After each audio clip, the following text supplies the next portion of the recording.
Hey guys, welcome to episode 2 of Maxing Out My Gut.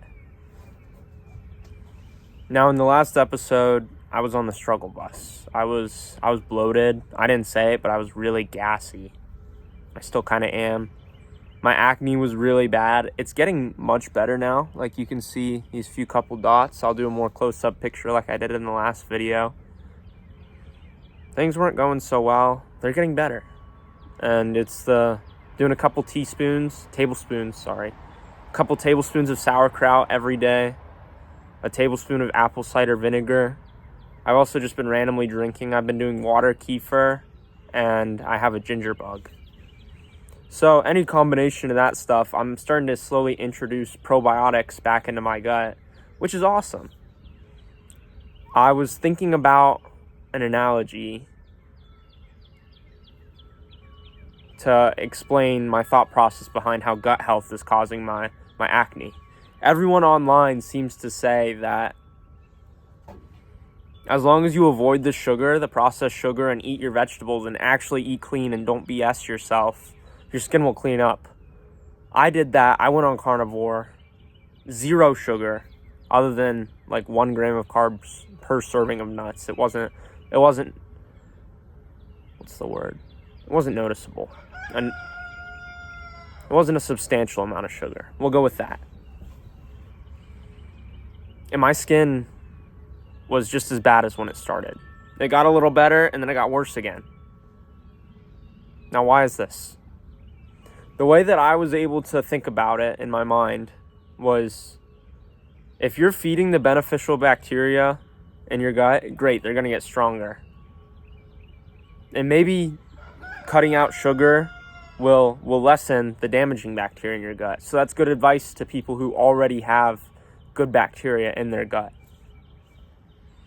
For me, I don't think I had any of that good bacteria in my gut. I don't eat fermented foods often at all. I don't think I had a single strand of it. So even if I lower that bad bacteria, it's still going to be dominant. 1 is still going to be higher than 0. So say that I get down to 1 strand of the bad bacteria, it's still going to be taking over and impacting my skin. So introducing these probiotics, these good bacteria, is a good first step. I'm on the track to doing that, and it's been going all right. I haven't relapsed on sugar. Those Thin Mints in my cabinet, they're little Girl Scout cookies, if you don't have them where you're from. They're delicious. They've been tempting me every single day. I haven't been eating them. I'm pretty happy about that. I'm about to start a MyFitnessPal so you guys can see exactly what I'm eating. I'm kind of sad to say that I fell for the trap of eating small, simple carbs before the gym. Like, I had a little oat peanut butter and jelly thing. It's got 16 grams of added sugar in it. That might not seem like a lot. To me, that in the morning, that didn't seem like too much, but after I'd eaten it, I had realized 16 grams of added sugar is still failure for me. My goal is 0 grams of added sugar. Any sugar that I eat should be natural so that my gut gets the beneficial bacteria. Now, a lot of people will say in the gym specifically that go ahead and eat a Rice Krispie before you work out. A Rice Krispie treat. Go ahead and eat fruit snacks in between sets. And they have this completely wrong. Now, their argument is that if you eat a Rice Krispie treat or fruit snacks before the gym or during the gym to get simple carbohydrates, these sugars will go to your gut and they'll be fast-acting energy where you can burn it very quickly. So if you eat the Rice Krispie treat before the gym, it's like you get to enjoy the Rice Krispie treat and then you burn it off and you have more fuel while you're working out. And then it disappears. But the problem is it doesn't really disappear. These bad sugars that you're eating will stay in your gut. They'll feed these bad bacteria It's not like it just disappears after you work out for a while, after you burn the 160 calories that it is. No, some part of that is going to stay in your gut and negatively impact your gut health. Now, maybe it might not be a lot, but it's enough to be concerning, in my opinion. I think one Rice Krispie treat before the gym is still enough to be concerning, even if you're really healthy otherwise.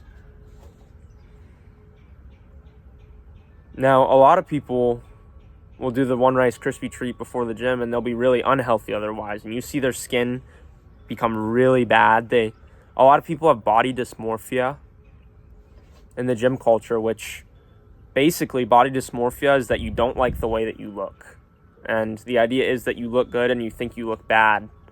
A lot of people will say, oh, I'm bloated. I'm very bloated, even after you work out. Bloating is a sign of bad gut health. It's either gas trapped in your gut or inflammation. Bloating is a sign of this thing called inflammation. Now, what inflammation is the cells in your gut that try to repair your skin. Say that you have a cut. Your skin will get inflamed a little bit to heal that cut. It's like the healing factor, which is good. But if that healing factor is always going on, say inside of your gut because of the bad gut health, because of sugar that you're eating, that is not a good thing. They say that inflammation is a cause of diabetes. It's a cause of cancer. It's a cause of heart failure. The same thing that people have said for so long that red meat was a cause of.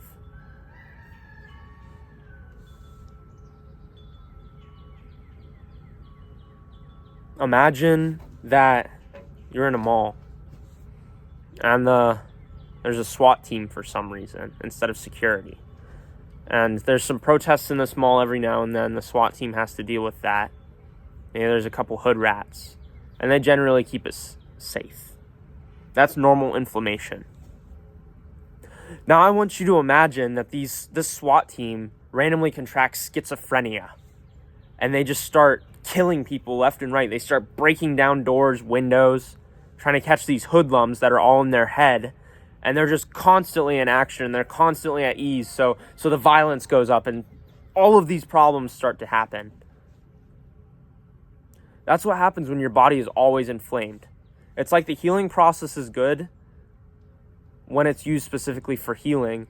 But if your body is constantly fighting to heal your gut because your gut health is so bad, then it's going to cause all of these problems like diabetes, cancer, heart problems.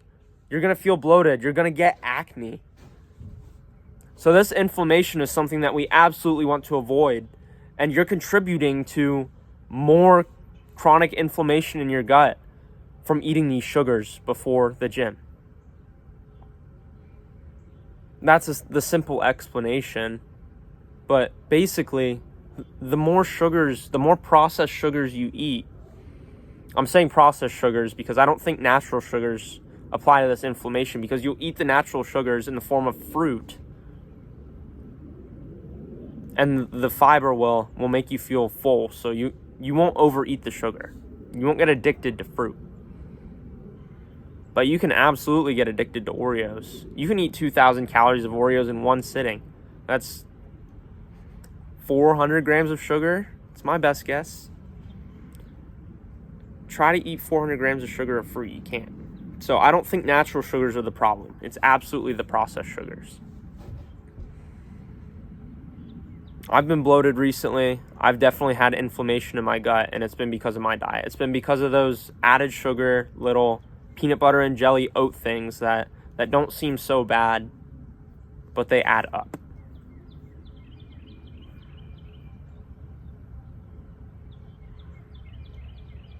I just wanted to talk about that.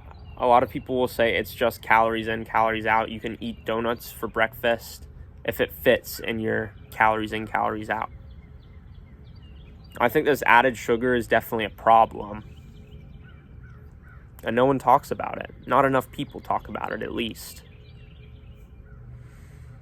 Now, there's one more thing that causes inflammation that I think is very important to talk about. And this is what's known as seed oils. What these are your palm oil, your canola oil, also known as rapeseed oil, your corn oil, pretty much all of these weird soybean oils, pretty much all of these weird oils that aren't olive oil. Now, olive oil isn't so bad. I'll explain why in a second. But the reason these oils are seen as healthy, they're promoted as healthy through our World Health Organization, because they are high in omega-6 fats. And omega-6 fats, you need them. Yeah, you can get omega-6s from some of your things in your diet, but if you're low in omega-6s, sure, it's good to ingest these. That's true. The problem is they're so high in these omega-6 fats that the more that we eat them, our body's supposed to have a 1-to-1 to a 4-to-1 ratio of omega-6s and omega-3s. Because we consume so many of these seed oils, the ratio becomes 20-to-1. And because there's so many of these omega-6s in our body, we become inflamed. So that's something to think about the next time you see canola oil in your granola or soybean oil just randomly added to a granola bar. That's something to think about avoiding. Same thing with your fried foods. If you're eating fried foods, you're contributing to your inflammation because of these. Vegetable oil is also a seed oil. Even though it says vegetable oil on it, it's a combination of the canola oil, the corn oil. It's just a combination oil of all the bad ones. Now, olive oil is okay. I read something that said that, honestly, it starts to give you the same problems with inflammation whenever you cook with it, so it's better to cook with butter. I'm not sure how true that is. But in the raw form, olive oil doesn't have as many of these omega-6s. I didn't necessarily research this. This is kind of off topic. So I don't honestly know too much about olive oil, but it's generally seen as healthy because olives aren't so high in the omega-6s. If that's wrong, I'll let you know in the description. I'll look into it. I don't know as of right now. But olive oil is generally healthy. I eat a lot of olive oil. So does every other health YouTuber. But do your own research. If it's actually unhealthy, maybe that's something that you could advocate for. But I'd assume it's not. Let's assume it's not. Olive oil is pretty good. If you're cooking butter, beef tallow, which is rendered beef fat, that's going to be the best option for you. That's going to be way better for your gut because you'll be inflamed way less and your microbiome will thrive. I'm going to start tracking my macros on MyFitnessPal to show you guys what I'm eating.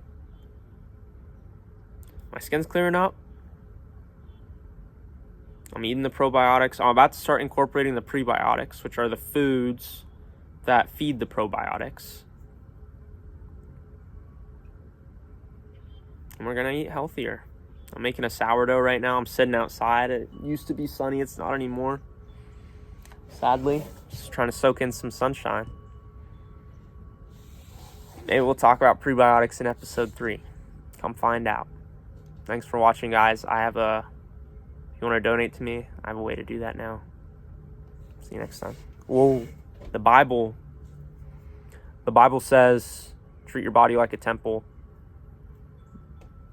In the King James. So it's important to do that, whether you're Christian or not. Definitely treat your body like a temple. See you guys next time.